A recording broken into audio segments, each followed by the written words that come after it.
بسم الله الرحمن الرحيم.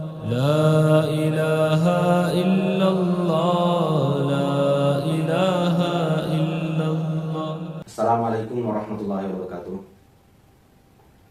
Alhamdulillahirabbil alamin wassalatu wassalamu ala sayyidil awwalin wal akhirin khatimil anbiya'i wal mursalin sayyidina Muhammadin wa ala alihi washabit thayyibin at-thahirin. Amma ba'd. Jadi alhamdulillah saudara-saudara sekalian pendengar di rumah atau di mana saja berada, kemudian yang di sini juga yang hadir di teras Tazkiyatun Nufus. Kalau kemarin dulu malam teras hijrah, ini teras Tazkiyatun Nufus. Jadi alhamdulillah mengenai tentang ilmu tasawuf, banyak pertanyaan-pertanyaan kadang kita dapat di dalam masyarakat, atau kadang juga saya ditanya tasawuf. Dan kadang-kadang juga ada yang memang bingung. Sudah saya jelaskan kemarin, kerancuhan di dalam masalah tasawuf. Ada inilah, ada itulah. Sedangkan kayak semacam tidak didapat di dalam kitab. Penjelasan-penjelasan kitab-kitab yang umum, iya atau apa dan sebagainya.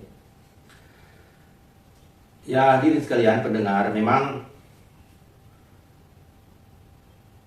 tasawuf ini dibagi, kalau mungkin diistilahkan itu dibagi menjadi dua. Ada tasawuf akhlaki, istilahnya itu tasawuf akhlaki. Ya, ini tasawuf yang mudah dicerna dan yang umum diajarkan oleh ulama-ulama kita dalam kitab Ihya Ulumuddin, Risalah Al-Qusyairiyah, sumber kajian ilmu tasawuf yang Abu Qasim Al-Qusyairi. Demikian juga dengan kitab-kitab yang lain. Itu mudah dicerna dan mudah didapati di dalam pondok-pondok pesantren. Dan kadang-kadang kalau kita sudah mondok 10 tahun umpama, hanya pondok yang sebagaimana umum, itu kadang-kadang kalau sudah kita alumni pondok, selesai mondok 10 tahun, tiba-tiba kita bermasyarakat, atau ada mungkin ustadz yang ceramah atau apa takziah, itu ceramah takziah, tausiah kalau ada yang meninggal, biasanya yang begituan menyinggung masalah tasawuf. Dan banyak istilah-istilah, main huruf, ahmad, apa. Kadang-kadang itu semudah-mudahnya atau dengan mudahnya kita itu yang sudah mondok itu menyalahkan pembicaraan tersebut.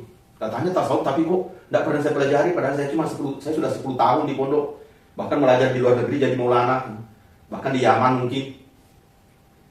Nah hadirin sekalian para pendengar, memang dua, itu tasawuf itu metode atau jenisnya itu dua, atau mungkin banyak tapi dua yang saya ketahui, yakni tasawuf akhlaki dan tasawuf falsafi, atau tasawuf ortodoks atau tasawuf falsafi.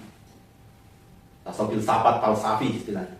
Ortodoks sama dengan falsafi, hampir sama. Yang satu tadi apa? Tasawuf akhlaki. Kemudian yang kedua tasawuf ortodoks atau falsafi. Nah, yang pada malam ini hadirin yang mulia, mungkin kita akan bahas sedikit tentang tasawuf ortodoks atau tasawuf falsafi. Ini jenis tasawuf ini, ilmu tasawuf ini hadirin, secara panjang lebar itu mungkin jarang, kecuali beliau, Ustadz kita, nama kita Buya Ar-Razi, itu sering mengupas tentang tasawuf ortodoks atau falsafi juga seperti itu, semacam itu. Nah hadirin, kalau tasawuf ortodoks atau falsafi ini banyak biasa malah kita temui dengan di dalam pembicaraan orang-orang desa, pembicaraan orang kampung, khususnya di Sulawesi, di Sumatera dan Kalimantan. Aneh ya? Itu adanya hanya banyak di Sulawesi Selatan umumnya, atau Sumatera dan Kalimantan. Kalau di Jawa ini banyaknya beredar tasawuf akhlaki. Banyak kitab-kitab di pondok pesantren, ulama-ulama kita pondok pesantren. Nah, kalau tasawuf ortodoks atau akhlaki ini, hadirin sekalian, ini berkisar di pembahasan pengkajian tentang diri, alam, tentang Allah, Nabi, malaikat, pokoknya gitu. Tapi modelnya agak-agak lain-lain memang. Itu umpama dimulai dari pengkajian diri umpama ya, dengan dasar ayat wa fil ardi ayatil lil muqinin wa fi anfusikum afala tubsirun. Dan di dalam diri kami itu tentang pengkajian diri, maksudnya Dan di alam ini ada tanda-tanda kebesaran Allah, kekuasaan Allah, dan di dalam wa fi anfusikum, dan dalam diri kami. Jadi dikaji itu diri. Umpama kita ambil dari dasar pelajaran yang model 4-4. Untuk mengenal Allah, dimulai dari Allah SWT. Untuk mengenal Allah Subhanahu Wa Taala itu 4 perkara. Kajian-kajian ortodoks atau falsafah kadang begitu. Yang pertama mengenal zat, sifat, asma, af'al. Dan itu nanti terbagi 4 terus. Sifat Allah Subhanahu Wa Taala, sifat 20 wujud, tidak bakal mukhalafat hawadis, qiyamu bi nafsihi, dan selanjutnya itu nanti dibagi menjadi 4. Sifat nafsiyah, salbiyah, ma'ani, ma'nawiyah, dibagi menjadi 4. Kemudian nanti turun lagi dibagi di 4 malaikat besar. Siapa itu? Jibril, Mikail, terus siapa lagi? 4 malaikat besar itu. Kemudian diturun lagi kitab. 4 yang turunkan kitab, Taurat, Injil, Zabur, Al-Quran, ya kan? Sebenarnya banyak kitab-kitab yang, tapi yang masyhur yang 4 yang Al-Quran, kitab samawi lah istilahnya. Itu 4. Dan 4 juga nabi besar yang menerima kitab atau menerima syariat. 4 yang dituruni kitab itu 4 nabi besar. Siapa itu? Kemudian hadirin yang mulia, sifat para nabi juga 4. Para nabi dan rasul 4. Sidik, fatona, tablik, amanah 4. Sidik, fatona, tablik, amanah 4. Nanti turun terus misinya Rasulullah, misinya Nabi 4 selama mengembangkan agama Islam itu 4 yang dibuat, yaitu dakwah ilallah, taklim wa ta'lum, zikir wal ibadah, dan hikmah. 4 sahabat Khulafaur Rasyidin 4, Abu Bakar, Umar, Utsman, Ali. Turun lagi 4 imam mazhab, Hanafi, Syafi'i, Hanafi, Imam Malik, Maliki, Imam Malik, kemudian Syafi'i, kemudian Imam Ahmad bin Hanbal. 4 mazhab.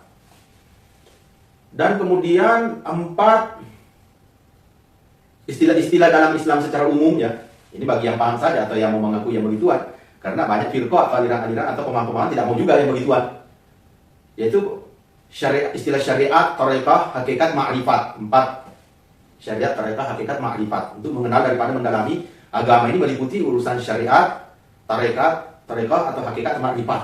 Tapi ya namanya pro kontra dalam keilmuan atau kehidupan sudah banyak. Mesti dalam pembahasan lain banyak ya. Ada juga yang nanti komen, ada lagi nih ustadz baru yang sesat. Biasa yang begitu. 4. Kemudian dalam diri kita juga 4 perkara. Tubuh kita ini ada tubuh, hati, kolbun atau istilahnya hati, kemudian ruh, nyawa, kemudian sir. Jadi tubuh, hati, nyawa, rahasia istilahnya. Tubuh, jasad, kolbun, dan ruh, dan sir. 4 perkara dalam diri kita. Ini juga harus kita kenali baik-baik. Kemudian melebar lagi turun ke bawah. 4 komponen alam ini, tanah, api, angin, air. Kemudian turun nanti pokoknya sampai 4 pimpinan masyayikh usaha dakwah terbesar internasional atau jamaah tablik. Bisa juga dikaitkan ke saya 4 masyayikh pimpinan jamaah tablik terbesar pencetus apa? Yakni Maulana Ilyas, Maulana Yusuf, Maulana Inamul Hasan, dan Maulana Sa'ad. Ya sampai pondok kami dulu, saya dulu juga pimpinan pencetus besar itu 4. Nah, nggak saya disebutkan. Sekarang tinggal beliau bersaudara 2, kemudian ada yang sudah wafat beliau, kemudian ada bapaknya beliau. Semoga Allah berikan hidayah, meridhoi mereka semua. Amin. Dan di dalam kerja dakwah juga itu jamaah tabligh juga dibagi menjadi 4 diperbanyak, 4 dikurangi, 4 tidak boleh disentuh, 4 apalagi namanya 4 pokoknya 4 lah, 4 dihindari. Itu usul dakwah itu istilahnya. 24. Nah, inilah hadirinnya mulia, kalau tasawuf filsafat atau ortodoks itu yang dikaji. Itu yang dikaji berhubungan. Umpama tubuh kita ini berdirinya itu api, nah umpama ya. Rukuknya ini maksudnya dinisbatkan ke sholat itu ya, sholat. 4, apalagi namanya tubuh kita ini mengandung 4 perkara dalam diri kita ini. ada unsur-unsur tanah tubuh kita ini, ada unsur-unsur api dalam diri kita ini, yaitu yang menjadi darah atau kalau hati panas itu api itu. Kemudian ada unsur-unsur angin atau nyawa kita ini, ada unsur apa lagi namanya air yang tulang-tulang kita. Kemudian dihubungkan nanti dengan syariat, hakikat makrifat. Tubuh kita ini yang melaksanakan syariat tubuh kita ini. Yang syariat tubuh kita ini halal, haram, najis. Kemudian apalagi ya yang begitu, itu semuanya urusan tubuh, urusan syariat. Kemudian tarekah nyawa kita hubungannya ke situ. Kemudian hakikat hati kita harus pandai-pandai atau harus pintar menangkap, memahami yang namanya hakikat kebenaran atau hakikat ketuhanan. Kemudian sir kita nih makrifat, urusannya ke makrifat. Dan hubungannya ke dalam sholat, ya 4 gerakan sholat secara besar tuh: berdiri, ruku, apalagi sujud, kemudian duduk. Itu rukun apa fi'liyahnya itu sholat 4. Maksudnya gerakan-gerakan secara fardu ya, berdiri, ruku, sujud, kemudian duduk. Nah, itu nanti dihubungkan semua. Berdiri sifatnya api atau alif. Sifatnya api apa? Jujur. Kemudian ruku sifatnya angin, ha, huruf ha. Kayaknya huruf ha itu kan agak. Kemudian mim sifatnya air, ikhlas. Kalau angin tadi merendah diri. Kemudian duduk dan sifatnya tanah, duduk. Jadi tawadu. Jadi itu kalau disingkat menjadi huruf Ahmad. Nah, itu nama aslinya Ahmad ya. Itu Nabi Muhammad, Rasul kita itu adalah Ahmad.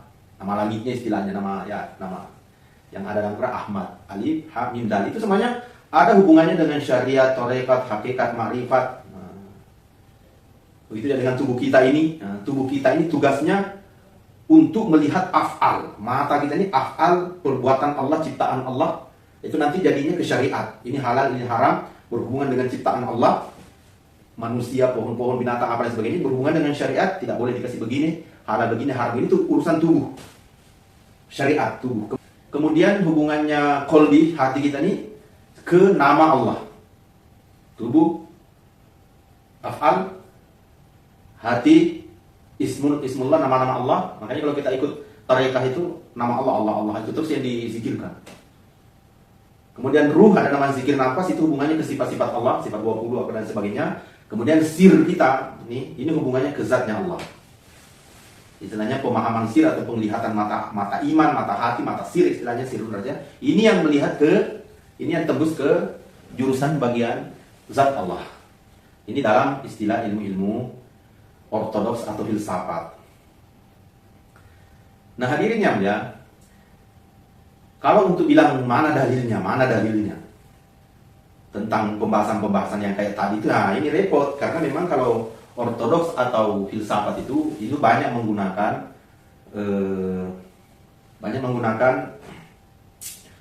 perkataan-perkataan hasil dari mukasyafahnya ulama, dari kasyafnya ulama, kemudian itu yang dihasilkan diucapkan. Nah sedangkan dalam dunia syariat kita ini, dunia Islam syariat dalam kitab-kitab itu kasyafnya ulama atau kasyafnya seseorang itu tidak bisa jadi dasar. Tidak bisa jadi dasar atau hukum pengambilan, tidak bisa. Nah, jadi memang kalau masalah ortodoks dan filsafat ini hanya orang-orang khusus yang boleh dikata mungkin pilihan Allah atau memang orang-orang yang hanya mau menekuni bidang tasawuf sehingga baru bisa paham dia tentang ortodoks. Kenapa kok ulama-ulama seluruh dunia khususnya kita di Indonesia dijauh di pesantren-pesantren adanya itu kitab-kitab tasawuf akhlaki, Ihya Ulumuddin, siapa semua yang sering diajarkan, karena itu tidak ada yang namanya kerancuan, semua mesti ada dalilnya. Dan itu saja yang baik-baik kayak begitu banyak menganggap sesat, ya kan? Ihya Ulumuddin banyak menganggap kitab apa tuh, kitab sesat, orang-orang firqah apa sih yang mengatakan sesat dan sebagainya. Sebenarnya begitu banyak, apalagi yang ortodoks. Nah, memang dalam masalah ortodoks ini banyak yang banyak ilmu-ilmu perdukungan ya. Sebenarnya bukan tasawuf. Jadi ilmu-ilmu perdukungan atau ilmu-ilmu kanuragan apalah itu. Kemudian ujung-ujungnya dia katakan inilah tasawuf. Nah, ini memang repot. Ini yang merusak nama baik tasawuf itu yang begituan. Apalagi kalau di pelosok-pelosok desa, apalagi kalau kita di Sulawesi banyak. Nah, yang saya contohkan kemarin seperti keluar masuknya napas, apalagi namanya laki-laki dan wanita di dalam diri kita. Kemudian ada lagi banyaklah istilah-istilah itu yang hal itu katanya tasawuf, padahal ya memang bukan sih. Bukan. Kalau menurut saya itulah yang merusak daripada apa namanya, nama baik tasawuf. Jadi makanya hadirin yang muda, jangan kita mudah secepat-cepatnya untuk salah paham, salah paham atau langsung menyesatkan kalau ada hal-hal pembahasan kayak begitu. Karena memang juga ada dasar dan memang juga ada orang-orang soleh di dalamnya. Dan orang-orang yang tidak mau mendalami yang beginian atau tidak mau menekuni, tidak mau, biasanya itu begitu-begitu saja. Apa ya? Sedangkan kita ini kan mau jadi wali, mau jadi apa gitu. Nah, untuk orang menjadi wali ya sekolah dulu. Sekolahnya supaya jadi wali itu ya tasawuf itu, belajar tasawuf itu. Entah ortodoks atau falsafi, filsafat. Tokoh-tokoh yang ortodoks kalau di Indonesia yang dianggap sesat, Syekh Siti Jenar atau siapa nih? Kalau di luar negeri sana, Mansur Hussein Al-Hallaj, Ibnu Arabi atau siapa? Banyak. Itu tokoh-tokoh yang ortodoks atau falsafi. Cuma kalau mau diterangkan secara umum pemahaman mereka ya itu keliru, kan memang dunia ini kan dunia istilahnya syariat. Tidak sembarang orang yang mempelajari yang begituan.